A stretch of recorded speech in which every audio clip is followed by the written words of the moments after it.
السلام عليكم ورحمة الله تعالى وبركاته متتبعينا الكرام، عدنا لكم من جديد بنشرة إخبارية بالدارجة.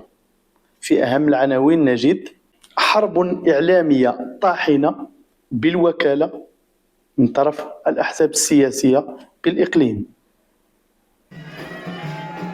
الموسم ما بين مؤيدين ومعارضين. أزمة العطش ما زالت مستمرة في ظل البحث عن حلول مناسبة للحد منها. اندرجوا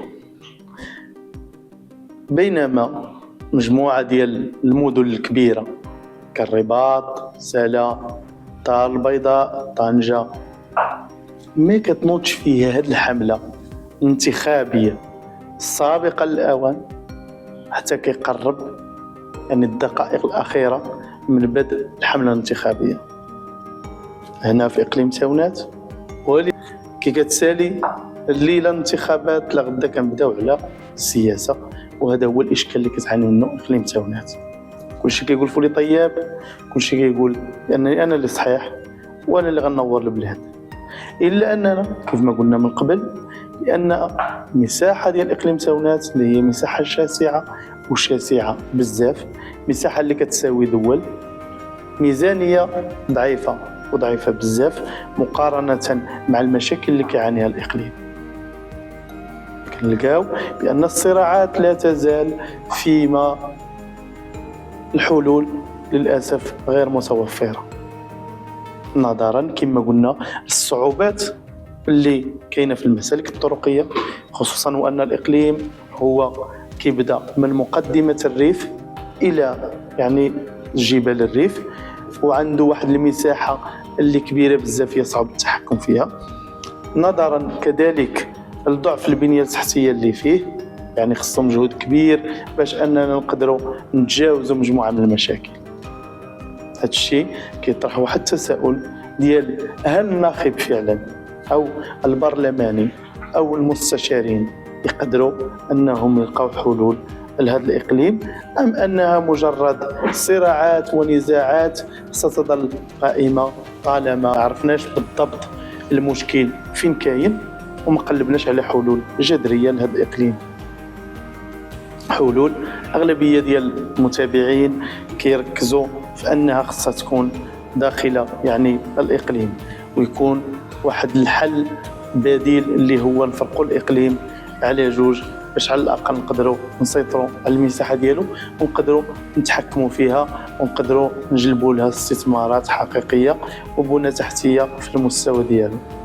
وهنا كنتكلموا على ميزانية أكبر وعلى تقريب المؤسسات من المواطن، طالما كاين بلايص اللي بعادين على العمالة ب 125 كيلومتر، أي خصو نهار بالحمار ونهار في الطاكسي وعاد الروتور.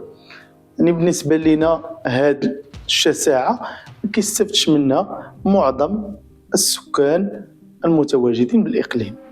الموسم ما بين مؤيدين ومعارضين.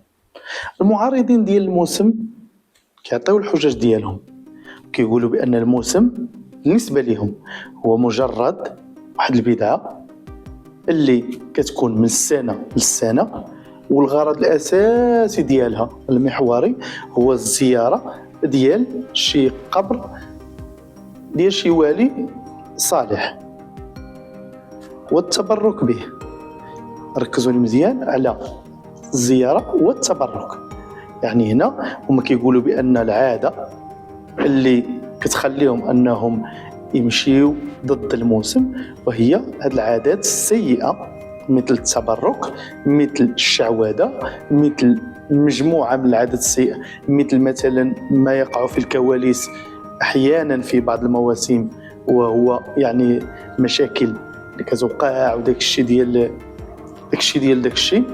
هادو من الأشياء اللي كيخليهم أنهم كيكرهوا الموسم وكيمشيو ضده.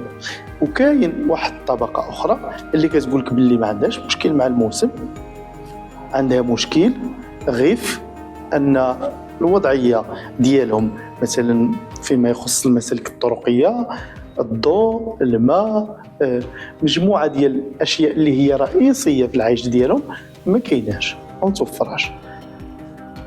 فيما كاين واحد الجانب آخر الذي يساهم ويحب يعني الحضور للمواسم، كيشوف فيها من واحد النظرة إيجابية، كيشوف بأن داك الضريح وديال واحد الولي الصالح إلا مشى وزارو كعادته، يعني كما كيدير مع جميع القبور ديال المسلمين وكذلك الأولياء المسلمين والصحابة، كيدعي لهم بالرحمة والمغفرة، وكيتمنى من الله سبحانه وتعالى أنه يتبعوا بهم مؤمن صالح، يعني بواحد الشكل اللي إيجابي.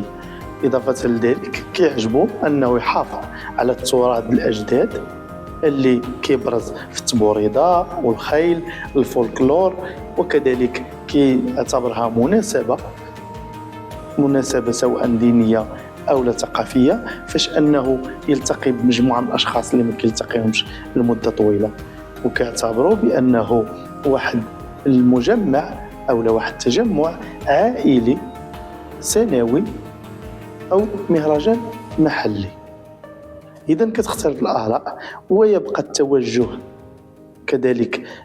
هذا التوجه هذا السائد اللي كيبغي يحضر الموسم وكيأكد على أنه يكون ونحافظوا عليه يعني كتقاليد ديالنا وكتراث الشعبي ديالنا، هو أنه كيقولك بأن المشاكل لا تنتهي، وجدودنا راه كان عندهم هذه المشاكل، وإقليم تاونات كان يعاني وما زال يعاني من مشكل الماء. واش الحضور للموسم هو من يعني اللي غيحبس علينا باش أننا نناضلوا على الماء؟ وكيفرق ما بين جوج الحوايج، كاين النضال رغم تواجد الأساسيات، يبقى النضال دائما كاين. أمريكا كتلقى عندهم جميع الأساسيات ومازال كيناضلوا إنسانيا من أجل غزة رغم توفر الإمكانيات. إذن هنا ما يمكنناش نربطوا ما بين جوج حوايج. واش هذا الرفض للموسم حل لنا المشاكل؟ بطبيعة الحال لا. مشكل الماء الذي لا زال مستمرا، بطبيعة الحال تا واحد ما عنده عصا موسى، تا واحد ما يقدر يدير حل مباشر، خصوصا وأننا في مشكل ديال الماء اللي كتعاني منه مجموعة كبيرة من الساكنة، ويصعب أننا نحلوه بين ليلة وضحاها. إلا أن هناك مجموعة من الحلول الترقيعية واللي بدأت الخدمة ديالها، مثل إضافة سهاريج جديدة ديال نقل المياه ومحاولة سد الخصاص طيلة فترة الصيف اللي كتكون فيها هذا المشكل بحدة. إلا أن المواطنين ما يطلبونه يعني من ممثليهم هم أنهم يترافعوا بشكل مستمر ويحاولوا يأكدوا على هذا المشكل هذا اللي هو مشكل نورمالمون ما خصوش يبقى، خصوصا وأن عندهم البنية التحتية اللي هي المياه جد متوفرة في السدود ديال الإقليم مقارنة مع أقاليم أخرى. وبالتالي ما يمكنش ناس بالقرب من السد وقرابين للسد وما يستفدوش من المياه وتستفد منها جهات أخرى بعيدة عن السد. ما كنقولوش ما يستفدش كل شيء، ولكن على الأقل كنأكدوا عليه يستفد كل شيء. وشكرا جزيلا لكم ودمتم في رعاية الله، إلى النشرة القادمة إن شاء الله.